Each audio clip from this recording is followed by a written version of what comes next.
Your Sacramento real estate professional, and a little love note to sellers today. You know, when you're listing your house, and I'm just assuming that it's the same in other states, it may be different, but at least in California with the California Association of Realtors Residential Listing Agreement, we have this number 2, where when you list your house, you will say the additional items that are included or excluded. Now, as a rule of thumb, and this is Real Estate Principles 101, anything that is bolted to the property is considered a fixture of the property and actually technically would go. So if you just chose to not put anything there, if you elected to leave that blank, and you have, say, a beautiful antique mirror that's bolted into the wall, guess what? That actually belongs to the property. So if there's anything like that, as a seller, it would be your responsibility to tell your real estate agent that you want, you know, Aunt Hilda's chandelier has been in the family for 25 years. My advice, take Aunt Hilda's chandelier down. Don't just put a post-it note up that says this is not included in sale of the property. Because people walk in and they get expectations and then they get disappointed, and it may affect the sale. So anything that's bolted down typically will go with the property.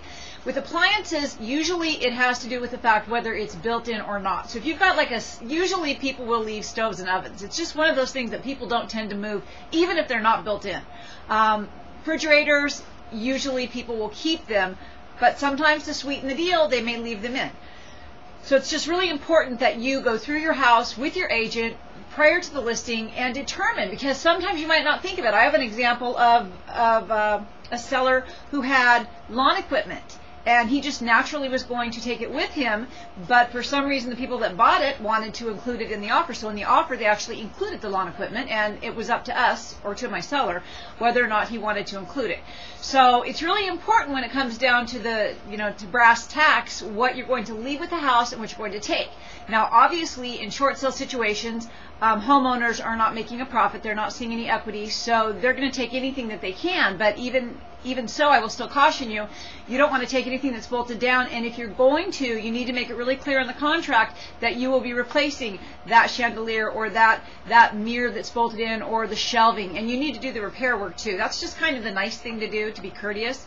If you have any questions about real estate in the Sacramento area, visit my website at www.inlovewithsacto.tv. Thank you, and have a fabulous day.